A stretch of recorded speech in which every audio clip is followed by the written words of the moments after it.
મિત્રો ઓનલાઈન એજ્યુકેશનની અંદર તમારું સ્વાગત છે। આજે આપણે અહીંયા 11 કોમર્સની અંદર અર્થશાસ્ત્ર વિષયમાં પાંચમું ચેપ્ટર છે આપણું આવક અને ખર્ચના ખ્યાલો, એટલે કે પેઢી જે ઉત્પાદન કરે છે તો એની પાછળ કેટલી આવક મેળવે છે, કેટલા ખર્ચ કરે છે વિવિધ પ્રકારના, તો એ ખર્ચના અહીંયા ખ્યાલો છે। જો એને આવક અને ખર્ચના ખ્યાલો પેઢી કે કંપની કે જે તે ધંધાદારી એકમો છે તો એને જો ખબર હશે તો એને કેટલો નફો મળે છે અથવા તો કેટલી એને જે તે ચીજવસ્તુના એકમોની કિંમત છે એ મળે તો એવા સમયે એનો નફો છે એ જળવાઈ રહે તો એનો એને ખ્યાલ આવશે। અથવા તો વિવિધ પ્રકારના જે આર્થિક એને આયોજનો કરવા છે તો એ આયોજનોમાં એ આવક અને ખર્ચના ખ્યાલો છે એ પેઢીને ખૂબ જ ઉપયોગી છે। તો અહીંયા આપણે વાત કરશું પેઢીના જે સ્થિર ખર્ચ છે એની આપણે વાત છે અહીંયા કરીશું કે જે પેઢી ઉત્પાદન પ્રક્રિયા એટલે કે પેઢી કે ધંધાદારી એકમો અથવા તો જે તે વેપારીઓ જે તે કામગીરી અથવા તો જે તે એકમોનું વેચાણ કરે છે, જે આર્થિક પ્રવૃત્તિ કરે છે તો એની અંદર સ્થિર ખર્ચનો પણ અહીંયા સમાવેશ થાય છે કે જે પેઢીની શરૂઆતના ટૂંકા ગાળામાં આપણને એ સ્થિર ખર્ચ અને અસ્થિર ખર્ચ છે એ જોવા મળે છે। બાકી લાંબા ગાળે છે એ પેઢીના બધા જ ખર્ચાઓ છે એ અસ્થિર પ્રકારના થઈ જતા હોય છે। તો વાત કરીએ આપણે અહીંયા સમયના ટૂંકા ગાળાનું ઉત્પાદન ખર્ચ કે જેની અંદર અહીંયા બે ભાગ છે ટૂંકા ગાળાના ઉત્પાદન ખર્ચમાં, સ્થિર ખર્ચ અને અસ્થિર ખર્ચ। તો અહીંયા આપણે વાત કરીશું સ્થિર ખર્ચની। તો સ્થિર ખર્ચનો અર્થ પહેલાં તો આપણે સમજીએ કે સ્થિર ખર્ચ એટલે સમયના ટૂંકા ગાળામાં ઉત્પાદનનું પ્રમાણ વધે, ઘટે કે શૂન્ય થાય પરંતુ જે ખર્ચ આવે છે એ ખર્ચમાં કોઈ ફેર થતો ન હોય તેવા ખર્ચને સ્થિર ખર્ચ તરીકે ઓળખવામાં આવે છે। એટલે કે પેઢી જે ઉત્પાદન પ્રક્રિયા કરે છે એ ઉત્પાદન પ્રક્રિયાની અંદર જે તે ટૂંકા ગાળામાં ઉત્પાદનનું પ્રમાણ વધારે કરતું હોય, એટલે કે જે તે એની ઉત્પાદન પ્રક્રિયા છે ઉત્પાદનના એકમોનું પ્રમાણ છે એ વધારે હોય અથવા તો ઓછું હોય, ઘટાડતી હોય અથવા તો ઉત્પાદન જે તે શૂન્ય હોય તો એવે સમયે આ ખર્ચમાં કોઈ ફેર પડતો નથી તો એવા ખર્ચને અહીંયા સ્થિર ખર્ચ તરીકે ઓળખવામાં આવે છે। કારણ કે એનું નામ જ છે સ્થિર, કે ઉત્પાદન વધે, ઘટે કે શૂન્ય થાય પણ એ આ ખર્ચમાં કોઈ ફેર પડતો નથી તો એવા ખર્ચાઓને સ્થિર ખર્ચ તરીકે ઓળખવામાં આવે છે। તો ટૂંકા ગાળામાં સ્થિર ખર્ચને ઉત્પાદનના પ્રમાણ સાથે કોઈ સંબંધ હોતો નથી। એટલે કે સમયનો ટૂંકો ગાળો છે, પેઢી જ્યારે શરૂઆતની સ્થિતિમાં હોય છે, પહેલા સ્ટેપમાં હોય છે ત્યારે અહીંયા ટૂંકા ગાળામાં સ્થિર ખર્ચને ઉત્પાદનના પ્રમાણ સાથે કોઈ સંબંધ હોતો નથી। ભાઈ ઉત્પાદન વધે, ઘટે કે શૂન્ય થાય તો આ ખર્ચમાં જેટલું ખર્ચ જે આવે છે એ સ્થિર ખર્ચ આવે છે, એમાં કોઈ કાપ કે ફેરફાર કરી શકાતો નથી। તો આવા જે સ્થિર ખર્ચાઓ છે પેઢીના કે કંપની કે એકમના તો એ કયા કયા છે? તો કે સ્થિર ખર્ચમાં કાયમી સ્ટાફ, કારણ કે અહીંયા કાયમી સ્ટાફ હોય તો એને આપણે ઉત્પાદન વધારે હોય, ઓછું હોય કે શૂન્ય હોય તો એવે સમયે કાયમી સ્ટાફને જે વેતન છે, પગાર છે એ ચૂકવવો પડે છે, એ ચૂકવવો જ પડે છે। તેથી અહીંયા ઉત્પાદન સાથે એનો કોઈ સંબંધ નથી, તેથી આનો સમાવેશ છે ક્યાં થાય છે? કાયમી સ્ટાફના પાછળનો ખર્ચનો સ્થિર ખર્ચમાં એનો સમાવેશ છે એ થાય છે। તો એને વેતન ચૂકવવામાં આવતું હોય, માનો કોઈ પેઢીએ ઉત્પાદન છે વધુ ને વધુ કરવાનું હોય તો એવા સમયે કાયમી સ્ટાફ જે કામ છે એ કરતું હોય છે, ત્યારબાદ ઉત્પાદન ઓછું હોય ત્યારે પણ કાયમી સ્ટાફ છે એ કામ કરતો હોય છે, એનો ખર્ચ છે એ કરવો પડે છે, એનું વેતન છે એ ચૂકવવું પડે છે। ત્યારબાદ ઉત્પાદન શૂન્ય હોય કે ભાઈ રજા હોય કે હડતાલ હોય અથવા તો કોઈ કારણસર એ પેઢી કે એકમ બંધ હોય ઉત્પાદન પ્રક્રિયા તો એવે સમયે પણ એ કાયમી સ્ટાફનું જે વેતન છે એ પેઢીએ ચૂકવવું પડે છે તો એનો સમાવેશ છે ક્યાં થાય છે? સ્થિર ખર્ચમાં એનો સમાવેશ છે એ થાય છે। ત્યારબાદ કારખાનાના મકાનનું ભાડું, માનો કોઈ પ્લાન્ટ છે, કોઈ જમીન છે, કોઈ દુકાન છે, કોઈ ગોડાઉન છે ભાડે લીધેલું હોય તો એવે સમયે જે કારખાનાનું મકાન ભાડું છે એ ભાડામાં કોઈ કાપ આવતો નથી, ભલે ઉત્પાદન વધે, ઘટે કે શૂન્ય થાય એ ભાડું તો પેઢીએ ચૂકવવું જ પડે છે। એ ભાડું છે માફ કરવામાં આવતું નથી કે ભાઈ 10 દિવસ તમારી પેઢી કે એકમ કે કંપની છે બંધ રહે તો એનું ભાડું છે 10 દિવસનું માફ છે કરીએ છીએ, એવું ક્યારેય બનતું નથી। તેથી અહીંયા કારખાનાના મકાનનું જે ભાડું છે એ ભાડુંનો સમાવેશ પણ અહીંયા સ્થિર ખર્ચમાં એનો સમાવેશ છે એ થતો હોય છે. ત્યારબાદ મિલકત વ્યવસાય વેરાઓ છે, ભાઈ પેઢી પાસે જે મિલકત હોય, જે વ્યવસાય કરે છે એનો વેરો હોય, ટેક્સ હોય, તો એ ફિક્સ જ હોય છે, એ ભરવો જ પડે છે. ભલે ઉત્પાદન વધારે હોય, શૂન્ય હોય કે ઓછું હોય, તો એ સ્થિર ખર્ચ છે એમાં એનો સમાવેશ છે એ થાય છે, વ્યવસાય વેરો કે મિલકત વેરો. ત્યારબાદ જે તે એકમ શરૂ કરવામાં જે લાયસન્સ ફી છે, તો એ પણ ગવર્મેન્ટને છે એ એકમોએ ચૂકવવી પડે છે. એમાં કોઈ કાપ આવતો નથી કે ભાઈ અમારે 12 મહિનામાં 3 મહિના છે અમારી પેઢી છે ઉત્પાદન પ્રક્રિયા બંધ રહેશે, બરાબર, તો 3 મહિનાનો જે તે ફી થતી હોય એ માફ કરો, તો એ માફ છે એ કરવામાં આવતી નથી. તો અહીંયા ફિક્સ ખર્ચ છે, તેથી એનો સમાવેશ પણ ક્યાં થાય છે? સ્થિર ખર્ચમાં, ફિક્સ ખર્ચમાં.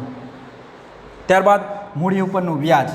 માનો કોઈ પેઢી છે એ શરૂ કરવામાં બેંક પાસેથી લોન લીધેલી હોય, અન્ય મૂડીપતિઓ પાસેથી વ્યાજવા લીધેલા પૈસા હોય, તો એવે સમયે એની પાછળનું જે વ્યાજ છે એ પેઢીએ કે કંપનીએ કે ધંધાદારી એકમોએ એ વ્યાજ છે એ ફરજિયાતપણે ચૂકવવું પડે છે. તેથી અહીંયા મૂડી ઉપરનું વ્યાજનો સમાવેશ પણ કેમાં થાય છે? સ્થિર ખર્ચમાં. કારણ કે આપણે પેઢી તરીકે આપણું ઉત્પાદન છે એ બંધ રહે છે, બરાબર, તો એટલા સમય માટે આપણે એમ નથી કહેતા કે ભાઈ બેંકને કે ભાઈ અમે આટલા સમય છે એ ઉત્પાદન બંધ રાખ્યું છે, તો આટલા સમય છે અમે ખર્ચ કર્યો નથી, તો તમે વ્યાજ છે એટલું ઓછું લો, તો એવું ક્યારેય બનતું નથી. તો મૂડી ઉપરનું જે વ્યાજ છે એની પાછળ જે વ્યાજનો ખર્ચ કરવામાં આવે છે, તો એનો પણ સમાવેશ ક્યાં થાય છે? સ્થિર ખર્ચની અંદર એ આવે જ છે. ઉત્પાદન વધારે હોય, ઓછું હોય કે શૂન્ય હોય, તો એ મૂડી ઉપરનું વ્યાજ છે એ પેઢીએ કે કંપનીએ ચૂકવવું જ પડે છે. ત્યારબાદ વિવિધ પ્રકારના વીમાના પ્રીમિયમ ભરતી હોય કોઈ કંપની, ભાઈ એને જે તે વિવિધ પ્રકારની મિલકતો હોય, તો એ જે તે કાચો માલ સામાન છે, તૈયાર માલ સામાન છે, શ્રમિકો છે, ત્યારબાદ જે એના કાયમી સ્ટાફો છે, તો એનો જે વીમો લીધેલો હોય, તો એ વીમાના જે પ્રીમિયમ છે તો એ કંપનીએ ભરવા જ પડે છે. એ માફ થતા નથી. ભાઈ 3 મહિના છે, 4 મહિના છે, પેઢી બંધ રહે, તો એવા સમયે તમે 4 મહિનાના છે પ્રીમિયમ ન ભરશો એવું વીમા કંપની છે કહેતી નથી, અથવા તો માફ પણ કરતી નથી. તો એ વીમાના પ્રીમિયમનો દરનો સમાવેશ પણ ક્યાં થાય છે? સ્થિર ખર્ચમાં. એ આવે જ છે. ઉત્પાદન વધારે હોય, ઓછું હોય કે શૂન્ય હોય, તો એ ખર્ચ છે એ પેઢીએ કે એકમે કરવો જ પડે છે. તો આવા વિવિધ પ્રકારના જે ખર્ચાઓ છે કે જેને ઉત્પાદન પ્રક્રિયા સાથે કોઈ લેવા દેવા નથી, ઉત્પાદનના એકમો સાથે કોઈ લેવા દેવા નથી, તો એવા જે ખર્ચાઓ છે એ ખર્ચા આવે જ છે. ભાઈ ઉત્પાદન વધારે હોય, શૂન્ય હોય કે ઓછું હોય, જે ખર્ચ આવતું હોય ફિક્સ આવતું જ હોય, તો એવા જે પેઢીના ખર્ચાઓ છે એ ખર્ચાઓનો સમાવેશ ક્યાં થાય છે? સ્થિર ખર્ચમાં એનો સમાવેશ છે કરવામાં આવે છે. હવે આપણે એને આકૃતિ અને અનુસૂચિ દ્વારા, ઉદાહરણ દ્વારા છે આપણે સમજીએ કે જેથી આપણને ખ્યાલ આવે કે ભાઈ સ્થિર ખર્ચ છે શું, કે જેને ઉત્પાદન પ્રક્રિયા સાથે કોઈ લેવા દેવા નથી. જેમ આપણે અસ્થિર ખર્ચમાં છે ઉત્પાદન પ્રક્રિયા સાથે અસ્થિર ખર્ચનો સંબંધ જે રહેલો છે, ભાઈ અસ્થિર ખર્ચ છે એ ઉત્પાદનના એકમો વધે ત્યારે અસ્થિર ખર્ચ વધે છે, ઉત્પાદન ઘટે અસ્થિર ખર્ચ ઘટે છે, અને ઉત્પાદન શૂન્ય હોય ત્યારે અસ્થિર ખર્ચ પણ શૂન્ય હોય છે. પણ એવું અહીંયા હોતું નથી, કારણ કે સ્થિર ખર્ચ છે એને ઉત્પાદન પ્રક્રિયા સાથે કોઈ લેવા દેવા નથી. એ પેઢીનું ખર્ચ આવે જ છે, આવે છે અને આવે જ છે.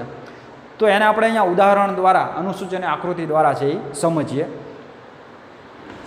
કે અહીંયા ઉત્પાદનનું પ્રમાણ એકમમાં દર્શાવેલું છે કે ભાઈ પેઢી કેટલા એકમોનું ઉત્પાદન કરે છે, અને એની બાજુમાં આપણે કુલ સ્થિર ખર્ચ છે એ રૂપિયામાં દર્શાવેલું છે કે કેટલું અહીંયા ખર્ચ સ્થિર ખર્ચ છે રહેલું છે. કારણ કે સ્થિર ખર્ચ છે એ સ્થિર જ આવશે, એમાં કોઈ ફેર થશે નહીં. માનો કે પેઢી કોઈ ઉત્પાદન કરતી નથી, હવે ઉત્પાદન પ્રક્રિયા સ્ટોપ છે, તો એવે સમયે એ કુલ સ્થિર ખર્ચ છે એ 100 રૂપિયા છે એ આવે જ છે.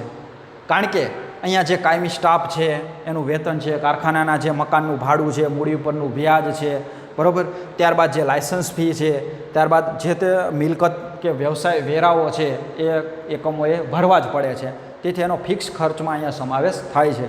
તેથી ઉત્પાદન શૂન્ય હોવા છતાં પણ કુલ સ્થિર ખર્ચ આપણને એ 100 રૂપિયાનું જોવા મળે છે. હવે ઉત્પાદન 10 એકમોનું થાય છે ત્યારે પણ આ ખર્ચ છે એ કેવું છે? સ્થિર ખર્ચ સ્થિર જ રહે છે, એમાં કોઈ ફેર આવતો નથી.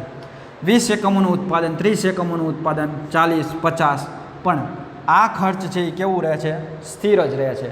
સ્થિર ખર્ચ છે એ સ્થિર જ રહે છે, એમાં કોઈ ફેરફાર આવતો નથી, કારણ કે એ પેઢીઓએ એ સ્થિર ખર્ચ છે એ કરવું જ પડે છે, એને ઉત્પાદન સાથે કોઈ લેવા દેવા નથી. હવે આપણે એને આકૃતિ દ્વારા છે એ સમજીએ. અહીંયા OX ધરી ઉપર આપણે ઉત્પાદનના એકમોનું પ્રમાણ દર્શાવેલું છે અને OY ધરી ઉપર એ સ્થિર ખર્ચ રૂપિયામાં દર્શાવવામાં આવેલું છે.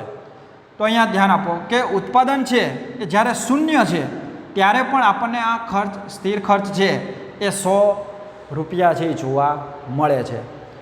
10 એકમોનું ઉત્પાદન થાય છે ત્યારે પણ 100 રૂપિયાનું ખર્ચ છે. 20 એકમોનું 30, 40, 50 એમ ભલે ગમે તેટલા એકમોનું ઉત્પાદન પેઢી કરતી હોય પણ સ્થિર ખર્ચ છે એમાં કોઈ ફેર આવતો નથી, એટલે કે એમાં કોઈ વધારો ઘટાડો થતો નથી, એ સ્થિર જ રહે છે. તેથી એ સ્થિર ખર્ચ ગણાય છે, જેને અહીંયા ટોટલ ફિક્સ કોસ્ટ તરીકે ઓળખવામાં આવે છે, એટલે કે TFC કુલ સ્થિર ખર્ચ રેખા, કે જે OX ધરીને કેવી છે? સમાંતર છે. OX ધરીને કેવી છે? સમાંતર છે. ભાઈ અહીંયા 100 રૂપિયા સ્થિર ખર્ચ છે તો એ પેઢીનું ઉત્પાદન વધે ઘટે કે શૂન્ય થાય એ ખર્ચ છે એ આવે જ છે. ભાઈ જો અહીંયા આપણે જોઈ શકીએ છીએ કે ભાઈ ઉત્પાદન શૂન્ય છે ત્યારે પણ આ ખર્ચ છે અહીંયા દર્શાવવામાં આવેલું છે. અને જેમ જેમ ઉત્પાદનના એકમો વધે છે છતાં પણ એ ખર્ચમાં કોઈ ફેર પડતો નથી, એ સ્થિર ખર્ચ છે એ સ્થિર જ રહે છે. તો અહીંયા સ્થિર ખર્ચને ઉત્પાદનના એકમો સાથે સંબંધ નથી, કારણ કે આપણે સ્થિર ખર્ચની અંદર જોયું કે સ્થિર ખર્ચમાં જે કાયમી સ્ટાફ હોય તો એનું વેતન છે એ રજા હોય તો એ ચૂકવવું પડતું હોય, બરાબર. ઉત્પાદન શૂન્ય હોય ત્યારે પણ એને ચૂકવવું પડતું હોય. કારખાનાના મકાનનું ભાડું છે, દુકાનનું ભાડું છે, ગોડાઉનનું ભાડું છે, તો એ ભાડું એને ઉત્પાદન સાથે સંબંધ નથી. ભાઈ જેટલા સમય સુધી તમારું બંધ રહેશે તો એટલા સમયનું ભાડું છે એ વસૂલ નહીં કરીએ એવું ક્યારેય બનતું નથી, તો એ ચૂકવવું જ પડે છે. ત્યારબાદ જે મિલકત વ્યવસાય વેરાઓ છે, ટેક્સ છે, એ ભરવો પડે છે. ત્યારબાદ જે તે કંપની શરૂ કરવામાં, ધંધા વ્યવસાય શરૂ કરવામાં જે લાયસન્સ ફી છે તો એ પણ ફિક્સ છે, એ ચૂકવવી જ પડે છે, તો એમાં પણ કાપ આવતો નથી. મૂડી ઉપરનું વ્યાજ છે, ભાઈ વ્યાજવા નાણાં છે એ લીધેલા હોય તો એવે સમયે વ્યાજ છે આપણે એનું ફરજિયાત જેટલું આવતું હોય એટલું ચૂકવવું જ પડે છે, બરાબર. ત્યારબાદ વીમાના પ્રીમિયમ છે. ટૂંકમાં અહીંયા જે પેઢી ખર્ચાઓ કરે છે એ ખર્ચાઓને ઉત્પાદન પ્રક્રિયા સાથે કોઈ પણ લેવા દેવા નથી. ભાઈ ઉત્પાદન વધે ઘટે કે શૂન્ય થાય, જે સ્થિર ખર્ચ છે એ સ્થિર ખર્ચ આવે જ છે. તો વિદ્યાર્થી મિત્રો, આ પ્રશ્નનો જે આપણે અહીંયા જવાબનો અભ્યાસ કર્યો છે તો એ તમારે ફેરબુકની અંદર લખવાનો છે અને એની ઘરે બેઠા તમારે તૈયારી છે એ કરવાની છે. અસ્તુ.